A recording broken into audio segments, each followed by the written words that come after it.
சவுலை தீர்க்கதரிசி அபிஷேகம் பண்ணுகிறார், ஆனால் தாவீதையோ கர்த்தர் அபிஷேகம் பண்ணுகிறார். ஹல்லேலூயா.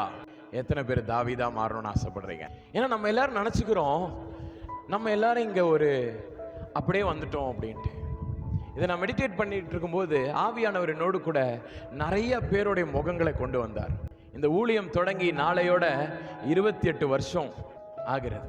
I think you would probably know 4th of October 1997 அன்றைக்கு தான் இந்த ஊழியம் தொடங்கப்பட்டது.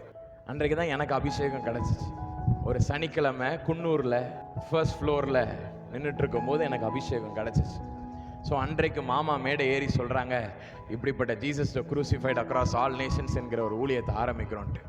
அத்தனை வருடங்களாக அந்த நாள் தொடங்கி 1997 ஆண்டு 4ஆம் தேதி அக்டோபர் மாதம் தொடங்கி இந்த 4ஆம் தேதி 2025 ஆண்டு அக்டோபர் மாதம் வரைக்கும் நான் பார்த்தேன்னா எத்தனையோ பேரை பார்த்துருக்கேன், எத்தனையோ பிள்ளைகளை பார்த்துருக்கேன், வாலிபர்களை பார்த்துருக்கேன், வயது முதிர்ந்தோரை பார்த்துருக்கேன், எத்தனையோ சகோதரர்களை பார்த்துருக்கேன், சகோதரிகளை பார்த்துருக்கேன். இங்கே இருக்கிற சிலருக்கு தெரியும் அங்கே இருந்த பலரை குறித்து, இங்கே இருக்க பலருக்கு அவங்க யாருன்னே தெரியாது. மாமா அவர்கள் மீது வைத்திருந்த அன்பினால் அபிஷேகம் பண்ணப்பட்டவர்களை நான் பார்த்திருக்கேன். அந்த நேரத்திற்காக அபிஷேகம் பண்ணப்பட்டவர்களை பார்த்திருக்கேன். அந்த கால சூழ்நிலைக்காக அபிஷேகம் பண்ணப்பட்டவர்களை நான் பார்த்திருக்கேன். அந்த ஊர்ல வேற யாரும் இல்லைன்னு அபிஷேகம் பண்ணப்பட்டவர்களை பார்த்திருக்கேன். அந்த நேரத்தில் அவர்களை தவிர யாரும் இல்லை என்று சொல்லி அபிஷேகம் பண்ணப்பட்டவர்களை பார்த்திருக்கேன். இப்படிப்பட்ட எல்லாரையும் பார்த்திருக்கேன்.